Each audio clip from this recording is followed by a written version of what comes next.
Let's all first rise and read the Word of God for today. Tayo po ay may series on 1 John and we will continue with 1 John chapter 4 verses 7 to 12. And the title of our message today is Let Us Love One Another. Ang ganda po, di ba? Let us love one another. So all together, let's read our scripture. Beloved, let us love one another, for love is from God. And everyone who loves is born of God and knows God. The one who does not love does not know God, for God is love. By this the love of God was manifested in us, that God has sent His only begotten Son into the world so that we might live through Him. In this is love, not that we love God, but that He loved us and sent His Son to be the propitiation for our sins. Beloved, if God so loved us, we also ought to love one another. No one has seen God at any time. If we love one another, God abides in us, and His love is perfected in us. Let's all come before the Lord. Our loving Heavenly Father, all praises, honor, glory be unto your name. Truly, dear Lord, napupuno po kami ng pagpupuri sa inyo at pagpapasalamat. Kayo po, Lord, ay kagalak-galak na purihin at sambahin. Kami po ay nagagalak, Panginoon, na sa mga sandaling ito ay ituon namin ang buo naming puso at pansin sa inyo lamang. Maraming pong salamat. Our Father God, we commit to you, Lord, the hearing of your word. Open our hearts and open our ears. Remove any distraction, Lord, from the evil one or even from our own concerns. And help us, Lord God, that right now we shall only be focused, Lord, on loving you and on accepting your word with humble hearts. We thank you, we praise you, and Lord, even we pray for our church in Bayambang. We pray, Father God, that even now your presence will fill the place, Father God, and all our brothers and sisters there. Maraming pong salamat, Panginoon. To you, we give back all glory and praise. In Jesus' name we pray. Amen. Tayo po ay makaupo na.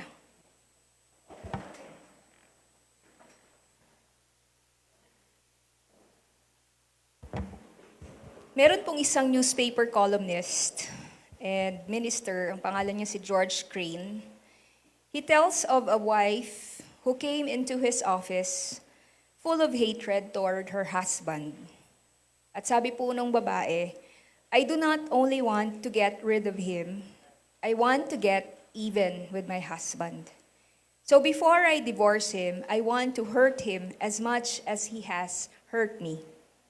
Dr. Crane suggested an ingenious plan. Go home and act as if you really love your husband. Tell him how much he means to you. Praise him for every decent trait. Go out of your way to be as kind, considerate, and generous as possible. Spare no efforts to please him, to enjoy him. Make him believe you love him. After you've convinced him of your undying love that you cannot live without him, drop the bomb. Tell him that you're getting a divorce. That will really hurt him. With revenge in her eyes, the wife smiled and exclaimed, Beautiful, beautiful. Will he ever be surprised? And she did it with enthusiasm, acting as if. For 2 months, she showed love, kindness, listening, giving, reinforcing, sharing. When she didn't return, Dr. Crane called, Are you ready now to go through with the divorce? And the wife said, Divorce? She exclaimed, Never. I discovered I really do love him. Her actions had changed her feelings. Motion resulted in emotion. The ability to love is established not so much by fervent promise as often repeated deeds. Brothers and sisters, love po muli ang atin pong topic. At mula po sa illustration na to, nakita natin na pag tayo po ay ayaw magmahal, that's the time na mas lalo po tayong kinakailangang magmahal. At susunod yung atin pong emosyon at ang atin pong puso kapag tayo po ay nagmahal. All right? And brethren, as the Bible says, love never fails. Ang pag-ibig ay kailanman, hindi po ito kailanman po pwedeng mabigo. Because love always trusts, always hopes, it always perseveres. Dito po sa ating text na ito, we will find out na siguro sasabihin ninyo, love na naman, pang-ilan na ba ito? This is already the third time that the Apostle John is discussing about love. So we are again considering love, and this time, John will present a fuller discussion of love. Okay? So the first time that Apostle John talked about love for the brethren specifically, he was saying that love for the brethren is proof of fellowship with God. Kung naalala po ninyo, are you part of light or do you belong to darkness? Because if you belong to darkness, then that's the reason you are like Cain. You hate instead of love. But if you are part of light, then you will love your brother and sister. Okay? So it is a sign of fellowship that you are walking in light with God. So yun po yung unang-unang text that we saw the subject of love. Now, secondly, love for the brethren is proof of sonship. Okay? It is proof of sonship. It is proof that you are truly a son or a daughter of God. So first, it proves that you are walking correctly with God, that you are in fellowship with God. Second, that you are a child of God. At ito po yung pangatlo. Ito po yung ating i-discuss today. In 1 John 4, John connects the love which should be in us to the very nature of God. Okay? Because the nature of God is love. Ang nature ng Diyos ay pag-ibig. Pag tiningnan po natin yung ating text, verses 7 to 12, yung phrase po na love one another ay binanggit po ng 3 beses. Yung una, it was mentioned in verse 7, let us love one another as an exhortation. In verse 11, we also ought to love one another. It was mentioned as a statement of duty. It is an obligation. And lastly, sa verse 12, sinabi na naman, but this time it was said as a hypothesis, if we love each other. So, ganun na lang siya kaimportante that kailangan siyang banggitin ni Apostle John ng 3 beses. So, brethren, siguro, nagets na natin, ang pagmamahal para sa isa't isa, ang pag-ibig para sa isa't isa, ay utos ng Diyos para po sa ating lahat. We are exhorted, we are commanded to love one another. Can you turn to the person next to you and tell him or her, let's love one another. Okay? Let us love one another. Parang napipilitan lang Anyway. Okay? So, mga kapatid, hindi po yan suggestion lang. Hindi po yan optional. Yan ay utos ng Panginoon. Let us love one another. Okay? So, ano po bang uri ng pag-ibig ang itinuutos po sa atin ng Biblia? Hindi po ito yung affection that family members have for each other. Okay? Hindi po yun. Kasi, syempre po, di ba, blood is thicker than water, they would say. And you naturally love your own, correct? Pero even that which is actually so noble, all right, so selfless, still that's not what is being mentioned here. Yung love po rito is the agape love. That agape love is what you call as divine love. This is the love exemplified by God. It is the love that comes from God.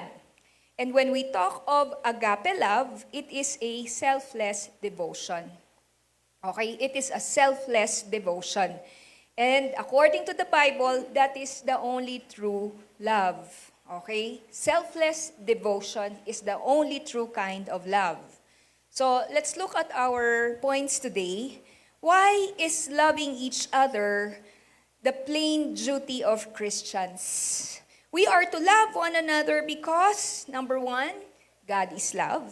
Number 2, because God loved us. And number 3, because God continues to love in and through us. Alright? So, ito yung tatlong arguments ni Apostle John kung bakit tayo dapat magmahalan. Amen po? Magmamahalan po tayo because God is love, God loved us, God continues to love in and through us. Napakadaming arguments, so wala na tayong lusot mga kapatid. Let's look at the first one. We love one another because God is love. Verse 7, Beloved, let us love one another, for love is from God. And everyone who loves is born of God and knows God. The one who does not love does not know God, for God is love. Okay? So, ang first argument po ni Apostle John about brotherly love, kung bakit po tayo dapat nagmamahalan, ay base po sa eternal nature ng Diyos. It is based on God's eternal nature. Kasi ang sabi po dito, love is from God. Okay? Love is from God. Ibig sabihin, ang love ay nag-originate sa Diyos. Brethren, do you know that when we love one another, the source of that love is God Himself? Okay? The devil does not want you to love. The flesh resists love because by nature the flesh is selfish. The world also cannot teach you to love. So when we love agape, sacrificially, the source of that love is God. Amen? So mga kapatid, huwag tayong magdamot, huwag tayong manghinayang kapag nagpapakita tayo ng love. Kasi po, ang source nun ay si Lord. Amen? Ang source nun ay Panginoon. Kaya po, hindi ito galing sa sarili, hindi ito galing sa mundo, hindi ito galing sa kaaway. Iyan ay divine. Kaya po, what a privilege for us to be able to extend and give love to others because the source of that love is the fountain of God's love. Now, it also says that love is born, that everyone who loves is born of God and knows God, and the one who does not love does not know God, for God is love. So, dun sa verse 8, makikita po natin, it tells us about the being of God. Hindi po God loves, okay? Or God is full of love. It says that God is love. God is. Kumbaga, if you can personify love, that's God. Yun po yun. Not only is God the source of all true love, He is love in His inmost being. Okay? He is love in His inmost being. It means that the very being of God is love. The very being, the very nature, 100% essence of God is love. Ang ibig sabihin po nito, lahat ng ginagawa ng Diyos ay mula sa pagmamahal, mula sa pag-ibig. So, kung ang Diyos po ay maghuhusga, God will always judge in love. Okay? Kung ang Diyos po ay magki-create mula sa kanyang kapangyarihan, He will always create in love. If God will exemplify wisdom, He will always make plans in love. And so on and so forth. It says here, and everyone who loves. So ano po ang magiging argument po dito? If the source of love is God, and if the nature and the very being of God is love, so ito po, everyone who loves is born of God and knows God. Brethren, if we love, then that means we are born of God. It means that we are truly sons of God and thus sharing the nature of God. So kung pinanganak ka mula sa Panginoon, ang nature ng Panginoon, ang nature ng Diyos ay nasa sayo rin.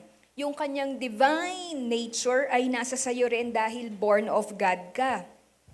And since the nature of God is love, tama po, He is love, di po ba?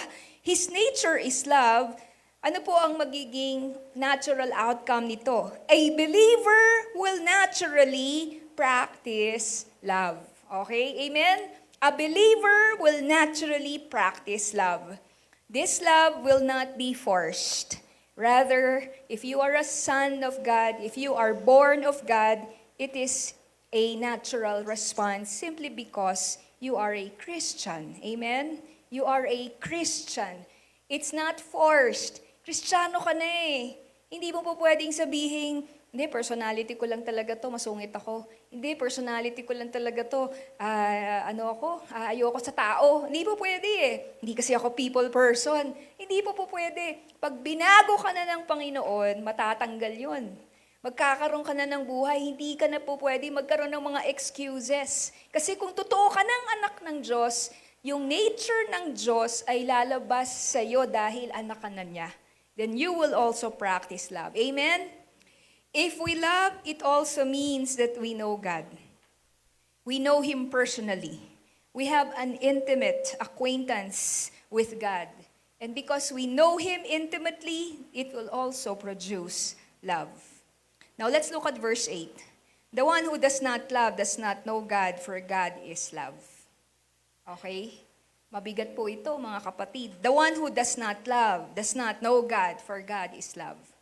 When we have excuses not to love, when we just say, no, I don't have that personality to be a people person.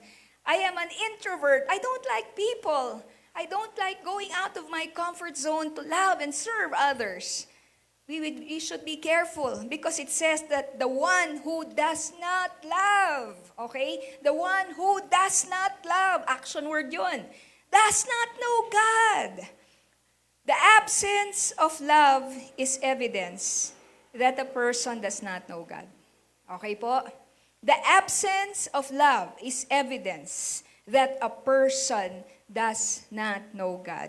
When love is absent, ibig sabihin, knowledge of God is non-existent. So, bakit walang pag-upibig? Bakit walang pagmamahal sa puso? Kasi, hindi niya kilala ang Diyos. Hindi siya tunay na anak ng Diyos. So, the unbeliever does not love because he does not know God. For the loveless Christian, sabi po ng isang quotation, for the loveless Christian to profess to know God and to have been born of God is like claiming to be intimate with a foreigner whose language we cannot speak, or to have been born of parents whom we do not in any way resemble. It is to fail to manifest the nature of Him who we claim as our Father and our friend. So how can we claim that God is our Father and yet we are loveless? Ngunit wala pong pag-ibig sa ating puso. Hindi po pwede yun. Therefore, no person can claim legitimately na siya po ay may relasyon sa Diyos, na siyang pag-ibig, and yet at the same time, withholding love from other believers. Alright? So let's go to the second. The second argument of the Apostle John is God loved us in Christ.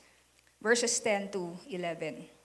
By this the love of God was manifested in us, that God has sent His only begotten Son into the world so that we might live through Him. In this is love, not that we loved God, but that He loved us and sent His Son to be the propitiation for our sins. Mga kapatid, habang tayo'y nakikinig ngayon tungkol po sa salita ng Diyos, tungkol sa pag-ibig, ilan po sa atin ang nagsastruggle sa mga sandaling ito kapag naiisip natin na meron po mga tao sa ating buhay na nahihirapan tayong mahalin, nahihirapan tayong ibigin. Lalong-lalo na kung sila po ay mga kapatid natin kay Kristo. Kaya po, the only way upang tayo po ay matutong magmahal ay kailangan nating balikan ang gospel. Kailangan nating balikan kung ano ba ang ginawa ng Diyos na pagmamahal at pag-ibig para sa atin. Kung matigas na matigas ang puso mo, kailangan niyang i-defrost. At the only way para ma-defrost ang puso ng isang taong matigas ay sa pamamagitan ng gospel. Kaya ito pong second point natin, this is really the gospel. Mga kapatid, ang totoong pag-ibig po, it is never inactive. Hindi siya makakatiis na wala siyang ginagawa. It is never static. So dito po, John grounds his argument for love for the brethren on what God has done, on his gift. The God who loved us expressed his love by sending his Son to earth. All right? That is how God showed and expressed his love through a gift. And that gift is the Lord Jesus Christ, God's one and only Son. While the origin of love is in the being of God, the manifestation of love is in the coming of Christ that we might obtain eternal life. The Son of God is the visible proof of God's love toward His people. So kung gusto nating makakita ng tangible o visible na proof na talagang mahal ng Diyos tayo, kailangan po nating tingnan ang ginawa ng Diyos na pinadala niya po ang kanyang bugtong na anak dito po sa lupa upang siya ay mamatay para sa ating mga kasalanan. Bago po natin mas tingnan po yun, maraming manifestation ng pag-ibig ng Diyos. Ang isang manifestation ng pag-ibig ng Diyos ay ito pong nilikha ng Panginoon, creation. Di po ba pag nakikita po natin ang creation, napakaganda. Siyempre, merong hindi magaganda, alright, dahil po meron ng mga ahas, meron ng mga tinik, di ba? But generally, we still love creation because it's so beautiful. Sunset, sunrise, the trees, alright, napakaganda po. And all of that show that God is love. Ginawa po ng Diyos ang creation. Alam niyo po kung para saan ang purpose. It is to meet the needs of people, to meet the needs of men. Before the fall of man, earth was a perfect home for man in which to love and serve God. So yun po yung unang-unang manifestation, yung pong ating pong nakikita sa ating paligid na nilikha ng Diyos. The beaches, the mountains, all right? All of these things show that God is full of love. Now, the second manifestation of God's love is His love for the nation of Israel. Okay? Yun yung po yung part ng Old Testament. Kasi po, ang sabi po doon sa Deuteronomy chapter 7 verses 7 to 8, kasi sila yung piniling bayan ng Panginoon. Sabi po doon ng Diyos sa bayan ng Israel, "The Lord did not set His affection on you and choose you because you were more numerous than other peoples, for you were the fewest of all peoples." I mean, pag inisip mo, bakit hindi mga Chinese ang chosen people? Bakit hindi mga Indians? Bakit hindi mga Caucasians, di ba? Bakit hindi yung mga isang grupo ng mga Europeans, for example? Bakit hindi mga Japanese? Bakit ang pinili ng Diyos na chosen people niya ay mga Israelites or mga Jews? And that's because of love. Sabi po doon, "It was because the Lord loved you that He brought you out with a mighty hand." Now, so creation and the nation of Israel, ano yung pangatlong manifestation ng pag-ibig ng Diyos? Finally, God's love has been supremely manifested in the gift of His Son, our Savior, Jesus Christ. Brothers and sisters, wala na pong mas hihigit pa dito sa pagpapamalas ng Diyos ng kanyang pag-ibig sa atin because ito na po yung pinaka-precious sa Diyos. Ito na po yung pinaka-dear sa ating Diyos. At ito po ay ang kanyang bugtong na anak. Isipin nyo nga po yung sarili. Ano ang pinaka-importante para sa'yo? Sino sa mga, siguro po, one of your children perhaps, sasabihin mo siguro na you can't bear to part ways with your children. And brethren, the Lord Jesus Christ is the one and only begotten Son of God. And yet God sacrificed Jesus for us. Ang sabi po dyan, by this the love of God was manifested. Alam niyo po ba yung salitang manifested? Ang ibig sabihin niyan is to come out into the open. It is to be made public. So what does this mean? God made His love for us in public. Hindi niya ito tinago. Hindi niya ito ikinubli. God made His love for you and for me a public thing. He made it open. Under the Old Testament, ang Diyos po ay hindi po siya manifested the way that He manifested Himself when Jesus Christ came on earth. In Romans chapter 5 verse 8, sabi dito po, "But God demonstrates His own love for us in this, while we were still sinners," ano pong ginawa ng Diyos? Christ died for us. Let's say that again. Let's recite this verse again. But God demonstrates, all right? He demonstrates His own love for us in this. While we were still sinners, Christ died for us. Brethren, the greatest expression of God's love was in the death of His one and only Son for our sins. That is the ultimate sacrifice of God for our sins out of His love for us. Let's go to the next slide. Ang ganda po nito. The sending of God's Son was both the revelation of His love. By this, the love of God was manifested. And pansinin niyo po ito. And indeed, it is the very essence of love itself. Okay? Indeed, it is the very essence of love itself. Bakit po kaya? Na pag sinabing love, it is the gospel. It is God sending Christ to die for us. It says in verse 10, God sent His only begotten Son into the world so that we might live through Him. Ano po ba ulit ang ibig sabihin ng agape love?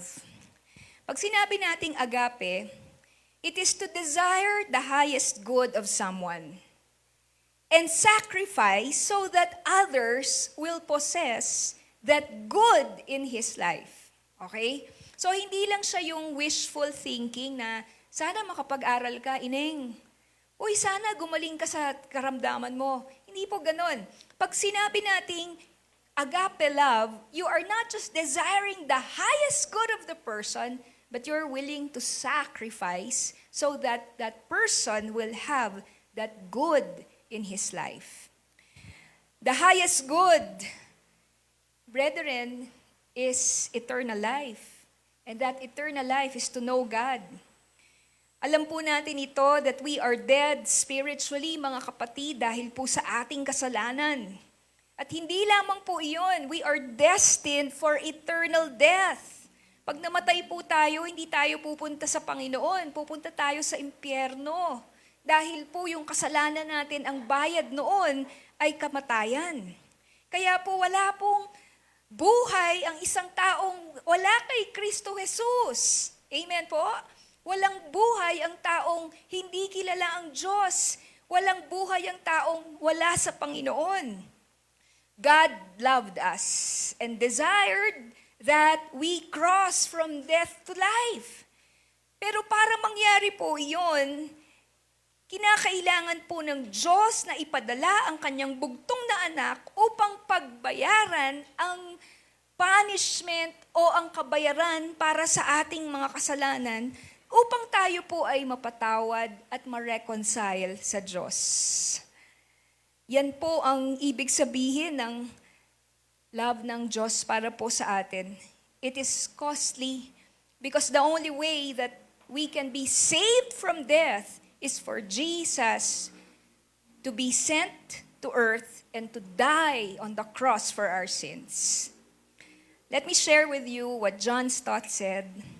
The coming of Christ is therefore a concrete, historical revelation of God's love. Ibig sabihin nito, nangyari yan hindi yan guni-guni lang. Historical yung pagdating ng Panginoong Hesus dito. Hindi yan kwentong kutsero. That is concrete that Christ came here to be our Savior. For love or agape is self-sacrifice, the seeking of another's positive good at one's own cost. Sabi ni John Stott, there has never been, nor could be, a greater self-giving than God's gift of His Son. Amen? Ibig sabihin po nito, wala nang mas mataas pa doon sa pagkakabigay ng Diyos ng kanyang bugtong na anak na si Kristo Jesus. Wala nang mas tataas pa doon, mas lalampas pa doon sa pagpapakita na yon ng pag-ibig. No greater gift of God is conceivable because no greater gift was possible. Amen? Jesus is the greatest gift of all, and God gave Jesus to die on the cross that we might have life. This was God's indescribable gift. Brothers and sisters, hindi po natin pwedeng malirip, maarok, ang lalim ng pag-ibig ng Diyos para sa atin. It will take us eternity para po maunawaan, maintindihan, para natin maarok. Panginoon, bakit? Father, bakit po? Ganito nyo na lamang kami minahal, samantalang wala namang kaming kwenta. Panggatong kami sa impyerno kung tutuusin. Pero God gave His best. God gave His one and only Son, not an angel, not any celestial being, not any star out there. God gave His best. He gave Himself, and that is the Lord Jesus Christ. Kaya po again, sabi po sa verse 10, in this is love. Not that we loved God, but that He loved us and sent His Son to be the propitiation for our sins. Sa Romans chapter 5, meron din pong counterpart yung verse na yan. Very rarely will anyone die for a righteous person, though for a good person, someone might possibly dare to die. But God demonstrates His own love for us in this. While we were still sinners, Christ died for us. Ano ibig sabihin nun? Very rare na may pamamatay para sa isang taong mabait. Pero siguro meron pa din. Pero ito daw ang Diyos, Kanyang ipinamalas ang pag-ibig niya sa atin, hindi dahil tayo'y mabait. Kanyang pinamalas ang pag-ibig niya sa atin, bagamat tayo po ay makasalanan. Christ died for us. In the ancient world outside Christianity, it was thought appropriate to love only those who were considered as worthy. But God loved sinners who are unworthy of His love, and who were under the wrath and the judgment of God. He loved us and sent His Son to rescue us, not because we are lovable. Correct? We are not lovable, but because God is love. Indeed, the world did not know what love was until Jesus came. Amen? The world did not know what love was until Jesus came. It says here that the Son became a propitiation, ibig sabihin po ng propitiation, an atoning sacrifice. Siya po ang ginawa ng Diyos na kasiyasiyang handog upang ang puot ng Diyos ay matanggal sa atin at ang puot niya ay lahat i-absorb ng Panginoong Jesus at upang hindi na po tayo ang siyang magdanas ng puot ng Diyos, ngunit si Kristo Jesus ang nagdanas ng puot ng Diyos at isinatisfy po niya yung hustisya ng Diyos na dapat po ayon sa utos ng Diyos, ang kasalanan ay dapat bayaran. At yun po ay tinupad ng Panginoong Jesus nang siya po ay ipinako sa krus. Kaya po, how can God, let's go to the next slide, how can God forgive sinners and still be consistent with His holy nature? Diba? Pag inisip mo, fair ba yun para sa Diyos na magpapatawad lang ng basta-basta? Hindi yun fair kung walang namatay, di po ba? Kung walang nagbayad. Kaya po, the answer is the cross. There, Jesus Christ bore the punishment for sin, and Jesus met the demands of the law. On the cross, God reveals His love and makes it possible for men to be saved by faith. Let's go to the last one. God continues to love in and through us. So, Nakatatlo na po tayong arguments on why we are to love one another. Una, dahil God is love. Pangalawa, dahil po sa gospel. At pangatlo, because God continues. Ang ibig sabihin po nito, dahil nagpapatuloy ang Diyos na ipadama, ipamalas ang kanyang pag-ibig sa atin at sa pamamagitan po natin. Ibig sabihin po nito, tayo po ngayon ang mga kamay, mga paa, tayo po ngayon nakatawan ni Kristo ang siyang kanyang kinakasangkapan upang maipadama po ang pag-ibig sa atin pong daigdig ngayon. Beloved, if God so loved us, we also ought to love one another. Alright? For the third time, believers are exhorted to love one another. Can we turn to this next slide? Can we say it all together? Love is a responsibility. Amen? It is a responsibility. We only hear this from the Bible. Hindi natin to maririnig sa TV, hindi mo to mababasa sa internet. Kasi ngayon, ang matunog na laging sinasabi ng mga tao sa daigdig natin, ano po? Unahin mo sarili mo. Di po ba? Napapansin niyo po ba yun? Common yun eh. Makikita mo siya sa internet, laging sinasabi. Mahalin mo rin yung sarili mo. May self-love din na tinatawag. Hindi mo pwedeng mahalin ng iba kung hindi mo muna minamahal. Pero contrast po kasi sa gospel yun eh.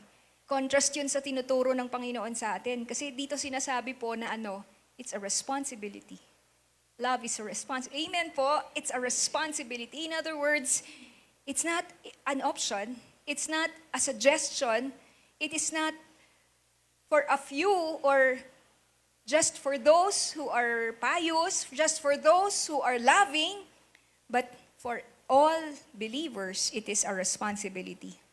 Kasi sabi po rito sa verse 11, if God so loved us, okay? Nandun yung word na so, di ba? If God so loved us, we ought also to love one another. Kasi po, di ba ang weird naman kung na-realize po natin kung ano ang ginawa ng Diyos at ni Kristo Jesus para sa atin sa krus. Tapos ang weird naman kung after po nung ginawa para sa atin, hindi po tayo naantig man lamang, hindi po tayo nabago, hindi po tayo nag-respond ng maayos. But when we realize the cross, our normal response would be to love God and to love one another. It changes our hearts, brethren. It defrosts our cold hearts. So, there now lay upon us the obligation to love one another. No one has gone to the cross and witnessed God's immeasurable and unmerited love displayed can go back ever to a life of selfishness. It says here, if God so loved us, we ought also to love one another. If Jesus served the disciples in a sacrificial way, we too should follow his example by serving one another sacrificially. We should love other believers the way God does, and that is with a cost. His love is seen in and through our love.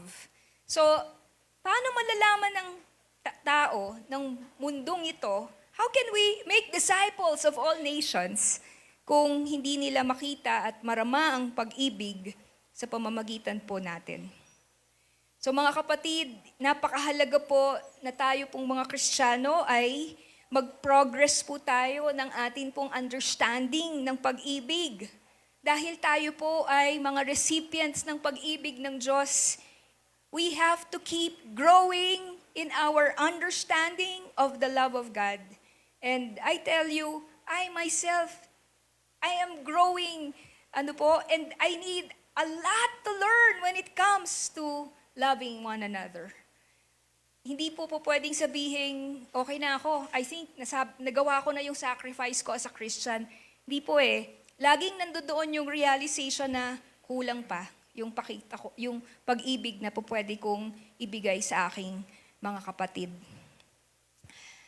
Lastly, sa verse 12, sabi po rito, no one has seen God at any time. If we love one another, God abides in us and His love is perfected in us. Ano ba ibig sabihin nung no one has seen God at any time? Ibig sabihin, wala naman talagang nakakita sa Diyos. Di ba sabi nga sa Old Testament, pag nakita mo ang Diyos, di po ba? No one has seen God and lived.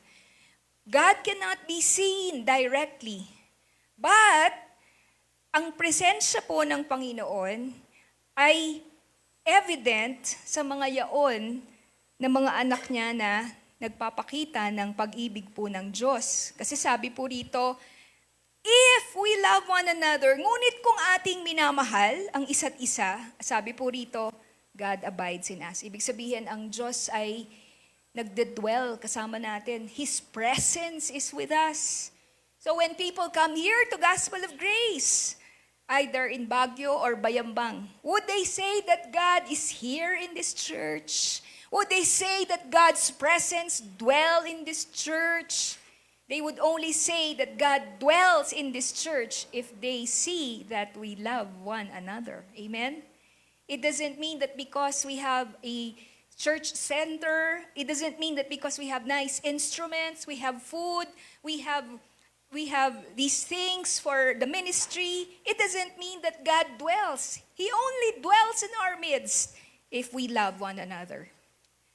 So brothers and sisters, men cannot see God, but they can see you and me. Okay? They cannot see God, but they see you and me. If we abide in Christ, we will love one another, and our love for one another will reveal the love of God to a needy world. Naalala niyo po yung song, What the World Needs Now is Love, Sweet Love? Alright? Totoo naman yun, di ba? Pero yun nga lang, hindi naman kayang ibigay ng world yun eh. Ang merong idea kung ano yung totoong love, tayo lang po yun. Dahil po naranasan at tatanggap natin ang biyaya ng Ebanghelyo kay Kristo Jesus. So God's love will be experienced in us and it will be expressed through us. Ano naman po ang ibig sabihin ng His love is perfected in us? Kasi sabi dyan, di ba? If we love one another, God abides in us. Tapos meron pa, His love is perfected. Ang ganda-ganda po ng ibig sabihin nito. Ang ibig sabihin po nito, tayo mismo, mas ma-experience natin in a fuller and in a deeper way God's love when we love one another. Mas rich ang Kristyanismo. Mas rich yung relationship natin kay Lord at sa isa't isa. Mas rich yung understanding natin ng love ng Diyos when we love one another. Because we're practicing it. Amen po? When we are practicing it, buhay na buhay ang Panginoon. Alright po? Alam nyo kahapon, nag-discipleship yung atin pong women, okay? Tapos, ang discipleship namin, we studied the story of the Shunammite woman from 2 Kings. The Shunammite woman is an example of hospitality. Okay? So the Shunammite woman served and hosted the prophet Elisha. Before Elisha would go to Mount Carmel, the Shunammite woman would pakakainin po muna niya si Elisha bago pumunta si Elisha mag-travel to Mount Carmel. And she would do that to Elisha all the time. That's called hospitality. Tapos hindi pa po natapos, okay? Sabi nung Shunammite woman dun sa husband niya, I know he's a man of God. Alright? I know he's a prophet. Why don't we build a room for the prophet, a small room, sabi niya, for the prophet. So that every time he goes to Mount Carmel, meron siyang Airbnb. Okay? And ang discussion namin kahapon sa women, hospitality is biblical. Okay? And I was asking ourselves, natanong ko sila, sino sa inyo ang hindi kayo ganun kahilig mag-offer ng hospitality? Alright?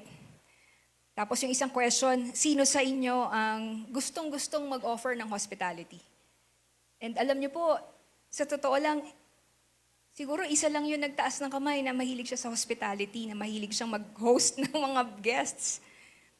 Kwento nga nung isa, kasi meron silang isang experience, nagpagawa sila ng bahay, nalaman nung mga kamag-anak ng asawa niya, aba, dumating yung isang talaksa.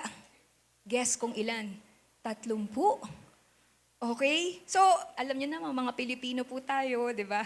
Hindi tayo talagang close tayo sa isa't isa, di ba?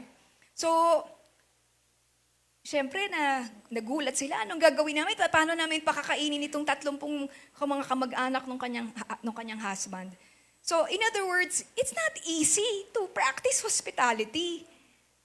Sabi nga namin kahapon sa aming discipleship, una-una, maiisip mo, malinis ba yung bahay namin? Kasi pag dumating sila, tapos magulo, nakakahiya. Sana sabihan muna kami ng 1 linggo bago dumating para makapag-ayos muna. Alam niyo po yun? So we have those inconveniences, we have those thoughts na ang hirap mag-practice ng hospitality. But hospitality is part of showing the love of God. It's in the Bible. Alright?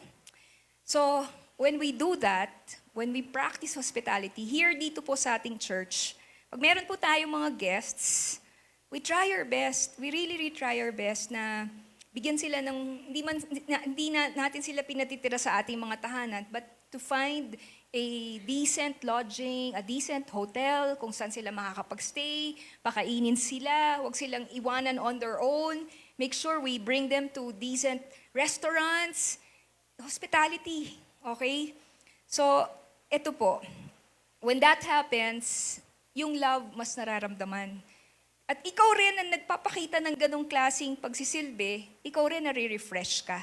Ikaw rin nag-e-enjoy ka, natutuwa ka. Parang pag pinapractice mo ang isang bagay, hindi lang siya theory, but when you do it, it becomes real to you. And that's how love goes. You don't read it from a page in the Bible, all right? And do nothing. You read it, and you practice it, and then you taste and see that, wow, this is what love is. This is God's love. It's perfected. So let's go to the last part of our sermon today. How do we love one another? Okay, how do we love one another? First, siguro kasi tatanungin natin, paano ko ba i-applyan, Pastoraan? Anong gagawin ko para magkaroon ako ng pag-ibig para sa aking kapatiran, sa kapwa ko? First is through our attitudes. Okay, attitude muna. Ano ang sabi ng 1 Corinthians chapter 13? Love is patient. Do you want to be a loving person? Be patient. Okay? Siguro meron kang kapatid na makulit. You wanna show love? Be patient. Siguro yung asawa mo nabibingi na, tanong ng question. Be patient. Ganun yun, di ba? Pag tumatanda na kayo. Ano sabi mo? Minsan kasi ako ganun. Pag nasasalita si Brother M, ang naalala ko na lang yung last word eh. Hindi ko na naalala yung first words nung sentence niya. Kaya minsan ginagawa ko, nanghuhula ako. Hinuhulaan ko yung sinabi niya. Tapos, syempre, madalas yung sinabi ko, totally weird. Completely different dun sa sinabi niya. Kasi I'd rather guess than ask him again what he said kasi he might be impatient towards me. Okay? Di ba? He might be impatient. Kumbaga kasi ang kulit ko, tinanong ko na naman. Pero yun na nga po eh. Kaya love is shown in attitudes. It is patient. 1 Corinthians 13 says, it is what? It is kind. It is not rude. It's not masungit. Di ba? It is kind. Marami po when it comes to attitude, it means we are tender-hearted, compassionate, forgiving, gracious, merciful. It means that we are understanding. That's love. All right? The second is how? Through our deep concern. We show love through our deep concern. It means we are not focused only on our needs, but we care for others. Amen po? We care to meet the needs of others, and we do this primarily by praying for others. When there is a deep concern in our hearts for our brethren, We will come to the Lord for them. We will come to the Lord and pray for them, for their needs. Yun ang unang-unang first aid rescue ng isang Kristiyano pag nakita niyang may problema yung kanyang kapatid. Papag-pray niya. Wala po tayong karapatang mamintas ng ating kapatiran kung hindi mo naman siya pinagbe-pray, kung hindi mo naman siya dinudulog sa Panginoon. Kung meron tayong reklamo sa isa, tatanungin ni Lord, ba't pinagpe-pray mo ba? Nakikita mo yung weakness niya, pinagdadasal mo ba siya? Dinudulog mo ba siya sa panalangin? Kasi kung hindi mo naman siya dinudulog sa panalangin, hindi mo siya mahal. You have to have that deep concern. We love one another through caring ways. Okay? Siguro merong isang kapatiran dito na kailangan mo siyang dalhin sa ospital, ayaw niyang magpatingin sa doktor, natatakot siya. Okay? And the way para mapakita mo yung love na yun is, lika, samahan kita, huwag kang matakot, magpa-check up tayo. Yun yung caring ways po, di po ba? Nakita mo na meron kang isang nakitang kapatiran na siguro kailangan palitan yung sapatos niya, kailangan siyang bigyan ng bagong jacket, o kaya siguro hindi siya nakakapagluto at sobrang busy. Through caring ways. Alright? Ano pa po? Through generosity. We show our love, all right, by being generous. Yung pong mga blessing ng Panginoon, alam niyo po ito. Pag ito hindi natin shinare sa iba, yung blessing ng Diyos, gagamitin natin para sa ating kakarnalan. Totoo po yun. Okay? Pag hindi natin ito shinare, pag hindi natin ito ginamit to bless others, it will feed our carnality. Okay? That is why when God blesses us, it's always an opportunity to be of help to others. And lastly, how do we love one another? Through a ministry. Okay? Through a ministry. All of us should find a ministry. A work here inside the church where you can serve others, where you can be involved. Is it in playing an instrument? Is it in singing? Is it in welcoming people? Sana po magkaroon pa tayo ng mga more ushers na mag-welcome sa mga tao. Alright? Praise the Lord. Meron tayong marshals na nag-aasikaso ng mga sasakyan sa baba. Praise the Lord. Meron po tayong mga skillful na mga youth, young adults na nag-aasikaso po ng ating multimedia, ng ating live streaming. Ang tawag po doon, ministry. And when you do ministry, you practice love. Amen? Tanong ko nga, sino may ministry na? Okay. Pag wala ka pang ministry, nako, hindi ko pa napapractice yung fifth point when it comes to love. Because if we don't practice ministry, brethren, weird po yun eh. We're part of a body, we're part of the church, but at the same time, we don't want to be identified with it. We do not want to bless it. We just want to be blessed, but we don't want to be a blessing too. So, I hope and pray that after this, lapit kayo sa mga kapatiran, sa discipler ninyo. Ang weird po kasi nun eh, di ba? Kung may discipleship group tayo, tapos D-group tayo ng D-group, tapos walang ministry sa church. Di po ba? So, anong mangyayari? Click lang yun. Hindi po pwede. Kailangan po may ministry po tayo. So mga kapatid, ito po ang salita ng Diyos sa atin ngayong umagang ito. Maaari po ba tayong lahat na tumayo? Atin pong isi-celebrate. Sakto ang ating sermon kasi po mag-celebrate po tayo ng Lord's Table to commemorate the death of Christ. Let's first have a short word of prayer as the elements are being prepared. Our Father God,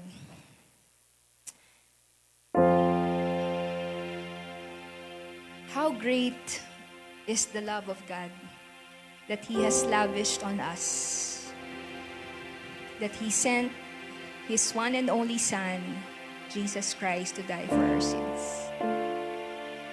Dear Lord, we pray that we will believe these truths by faith. We pray that this will not just be info. It will not just be head knowledge, but reveal the truth to us open our hearts, open our eyes, that we may receive Jesus to our hearts and grow more in love with the Lord each day. Father God, bless your word. Bless your word, Lord, in our hearts and in your church. Lord, we pray that you will allow us, Father God, give us grace to practice loving one another so that God's love will be made more complete in our lives, that we may have a more deep and fuller experience of the love of God. Lord God, thank you for this 5 ways that you have, Lord, shown us.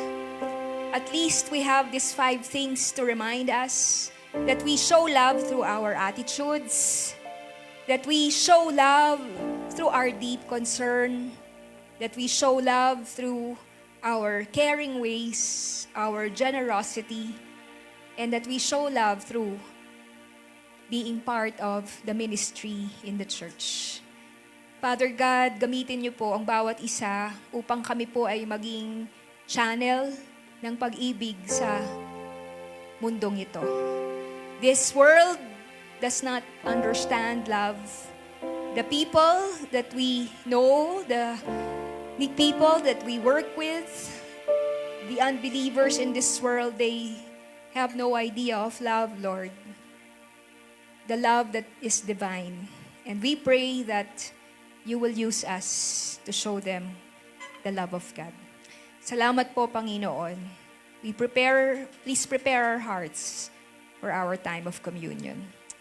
In Jesus' name, amen. Praise the Father, praise the Son, and Holy Ghost.